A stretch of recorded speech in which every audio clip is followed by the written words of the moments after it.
வாயில் வைத்தவுடனே கரையக்கூடிய 2 பொருட்களை கொண்டு செய்த புடின் தான் இது.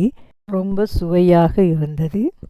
திடீரென்று வீட்டுக்கு விருந்தினர் வந்துவிட்டாலும் எதுவும் இல்லாவிட்டாலும் பரவாயில்லை, இந்த 2 பொருட்கள் இருந்தாலே போதும், உடனே இந்த மாதிரி ஒரு சுவையான புடினை செய்திடலாம்.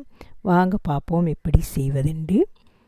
முட்டையும் சீனியும் இருந்தால் போதும். இதற்கு 5 முட்டையின் வெள்ளை கருவை எடுத்துக்கொள்ளுங்கள்.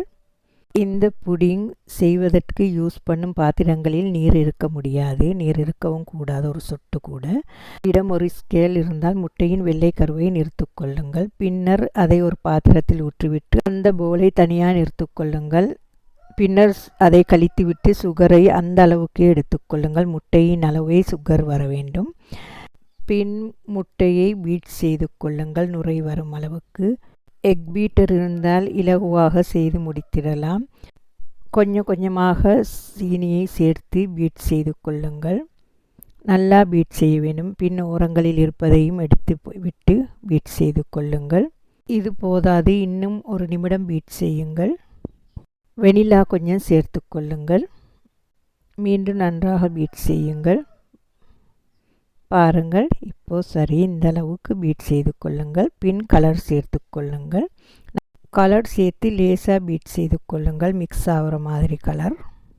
பின் எண்ணெய் அல்லது பட்டர் தடவிய தட்டில் அதை போட்டுக்கொள்ளுங்கள். நல்லா சமப்படுத்தி விடுங்கள். பேச்சுலர் இருந்தால் நல்லது. தட்டை டேப் பண்ணிவிட்டு ஒரு பாயில் பேப்பரால் நல்லா மூடி 15 அல்லது 20 நிமிடங்கள் நீராவியில் வைத்து அவித்தெடுத்தால் போதும்.